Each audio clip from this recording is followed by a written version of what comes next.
এত গরম পড়েছে, গরমে একদম অতিষ্ঠ হয়ে যাচ্ছি।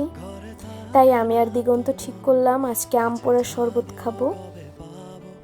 ও আমাকে দুটো আম এনে দিয়েছে। আম দুটো আমি পোড়ার জন্য গ্যাসের চুলার উপরে দিয়ে দিয়েছি। আসলে গরমে কাঁচা আম অনেক বেশি ভালো লাগে খেতে, তার উপরে শরবত হলে তো কথাই নেই। আমি এখানে চিনি, জিরার গুঁড়া, লবণ, মরিচ সব নিয়ে নিয়েছি। এদিকে দিগন্ত বিলেতি স্টাইলে মরিচ পুড়ছে। আমি এখানে আমটা ছুলে নিব, চেষ্টা করবেন একটু সাবধানে করার।